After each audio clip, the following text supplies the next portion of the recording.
Patrick Curry, so glad to have you on Gate World. We know you, of course, most as the Replicator Fifth. You've had lots of roles on the show. I want to talk about the sort of different kinds of experiences that you've had on SG-1 over the years. But first, we're here at GateCon. What's been your experience of interacting with fans and meeting the people who, maybe when you're shooting the show, feel like they're at such a distance on the other side of the screen? Well, it's great. I mean, it's overwhelming and it's shocking. Like the fans all use the word family, and after having been to, I think, 12 conventions now, like you get it. These people have been together for years. I've seen the relationships grow, and it's hilarious because they start forming these bonds with us, you know, and we unconsciously do as well. It's just a familiarity. So all of a sudden they find themselves behind the scenes of the profession that we have. And we start to actually appreciate how lucky we are to do what we do.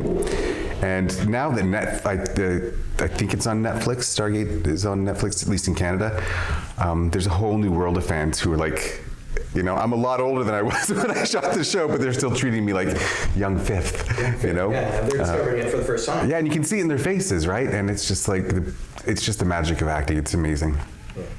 Okay, so here's my story. My wife and I, our very first time to set with Bridge Studios was at the start of season 8 of SG-1. They were shooting a little episode called New Order, and we were totally green, fresh off the boat, walking on our first Vancouver lot, and here comes this guy walking across dressed like a replicator, and it was Fifth.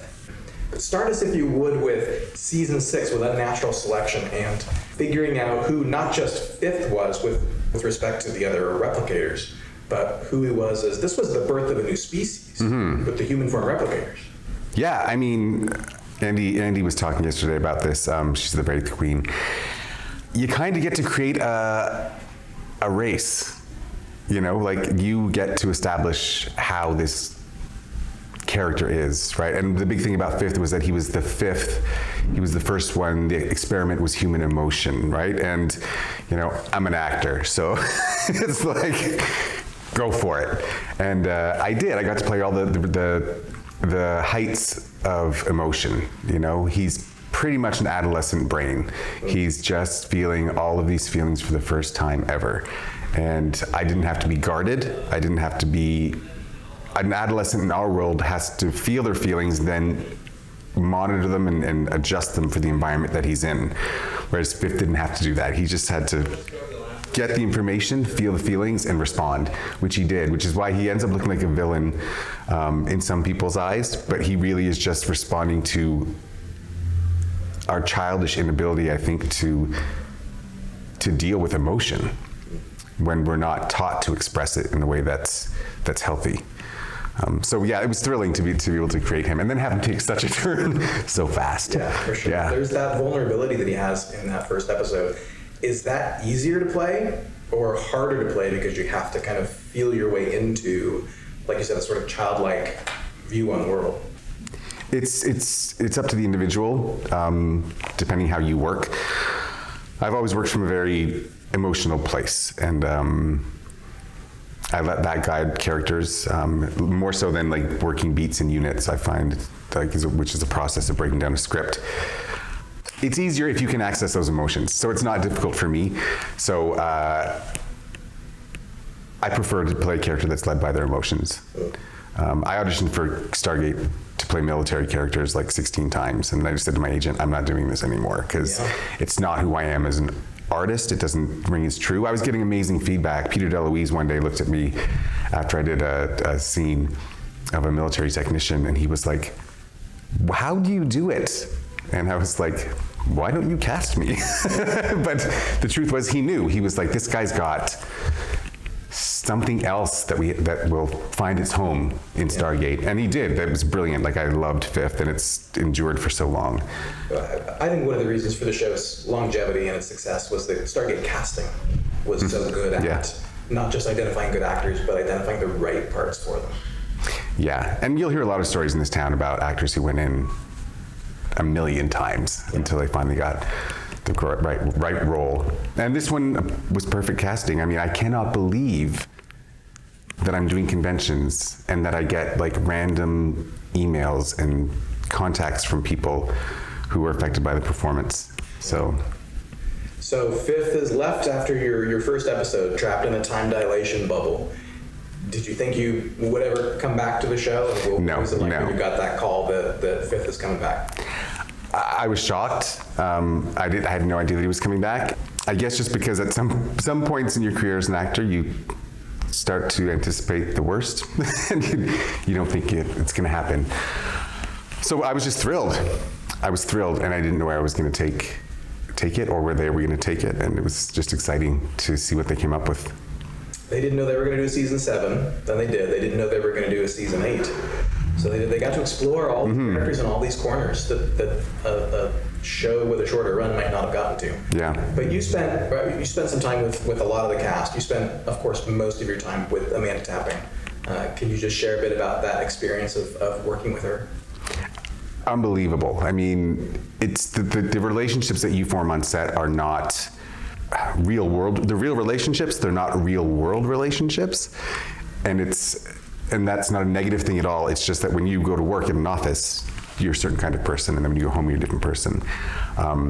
With actors, we're all very much who we are. We're doing our work together. Amanda and I had a great bond, and then we were able to work again. She was my mentor for my first directing gig 2 years ago. I won a contest, and they got Amanda to come and be my mentor. And we had an amazing 4 days. Like, it was just like, there were moments we looked at each other and it was like, this feels oddly familiar and strange out of context. Yeah, it was just an incredible artist bonding experience. And I learned a lot from her. The very first thing we filmed was, maybe it wasn't the very first, but the speech where I'm talking about carrying them all back to their ship. And she and I are talking. They'd run out of time that day, so they had to film us both at the same time.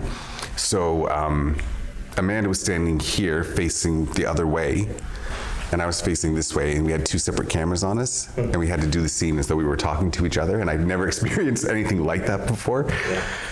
And she was just really patient and encouraging when I kind of kept turning my head to actually make eye contact like a human being, but she guided me through the little tricks there, so it was great. Oh, wow. Speaking in terms of playing this character from a place of emotion, when Fifth comes back in season 8, his emotions are obviously in a different place, and it does turn him into kind of a villain, but I think he's still a sympathetic villain. Share a little bit about coming back into the role and having Fifth be so different in where he's coming from and what he wants to do. It's interesting because when the fans talk to me about Fifth, they always reference him being evil and cruel and things like that because they love Sam and he hurt her, but they love Fifth at the same time. And there's this weird, some of them ask me about it. Like someone yesterday got up and said, "Thank you so much. I never thought I could love a replicator." and I started laughing. And I guess, like I said, you just play the truth. If you have a friend who's become a horrid person, but you've seen what they've gone through and you can't help them, and you know they have to find their own way, and you have to watch them make terrible mistakes, you do it. You don't stop loving them. You don't like it, but you just do it. And that's what I find with the fans. And it's a life imitating art. It's really interesting to get all their perspectives. Yeah.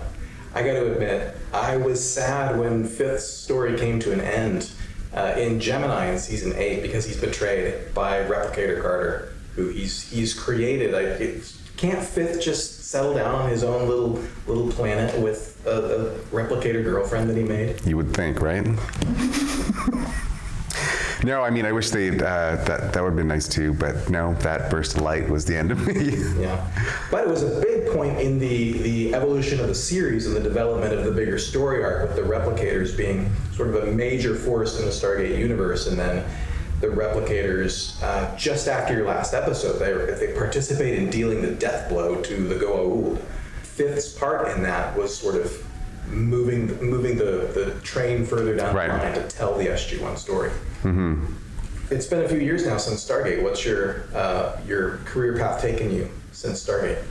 I'm writing and directing now. A broadcaster's shown interest in a pitch that I gave, so they've contracted me for a second pitch, which I'll be taking to Toronto in the next few months. It's dystopian sci-fi, so that's exciting.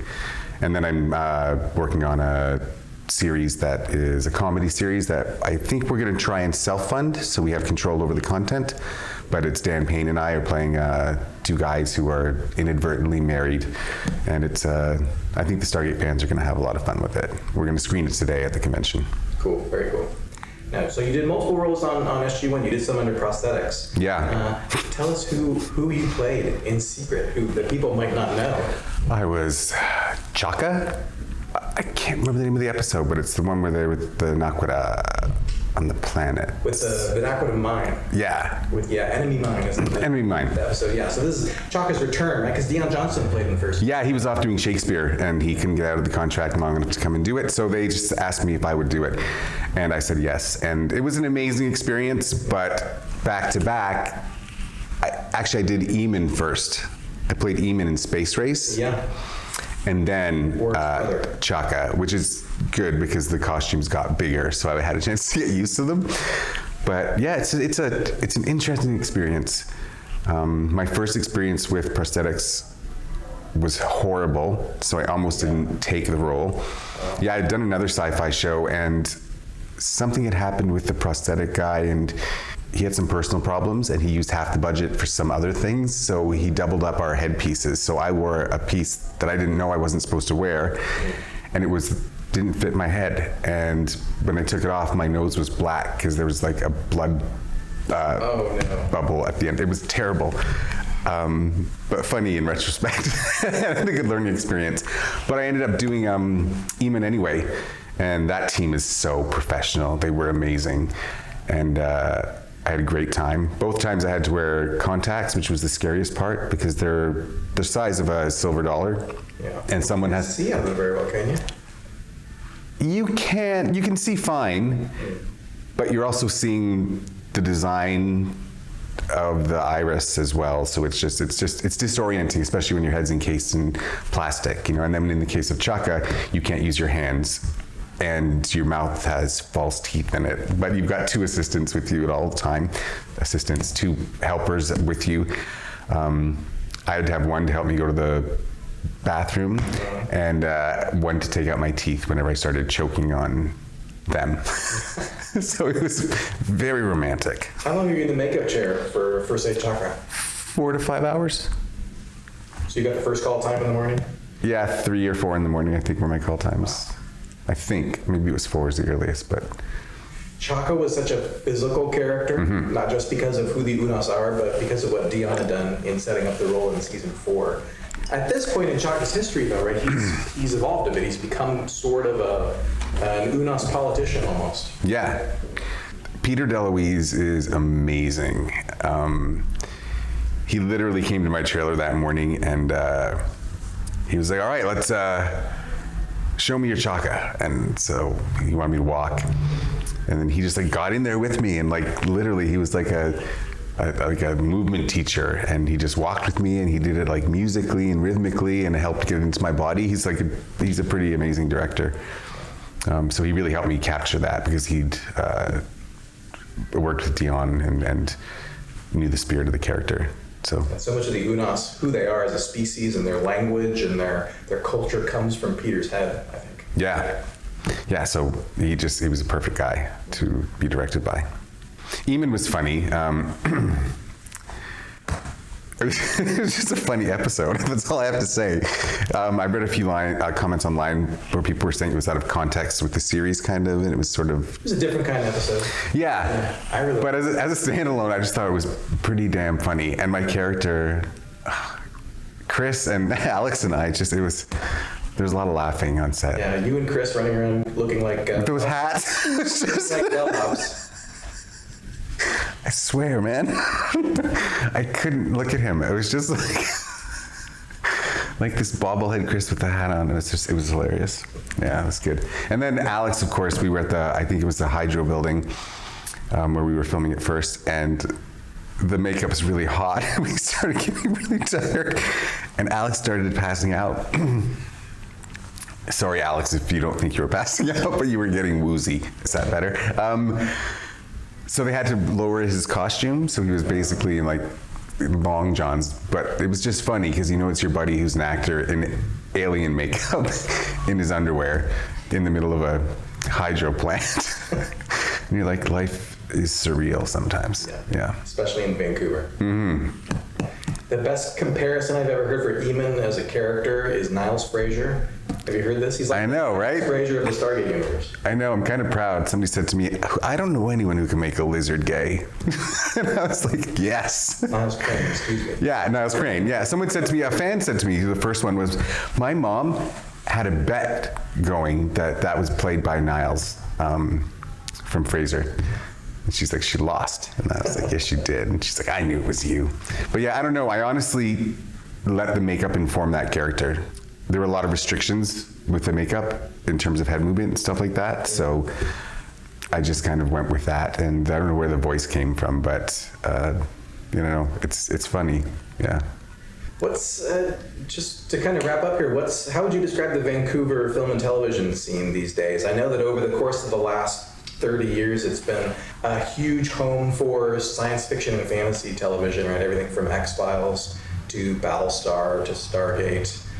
What does it look like now, and sort of how do you understand yourself as part of the Vancouver scene? It's busy. It's always busy.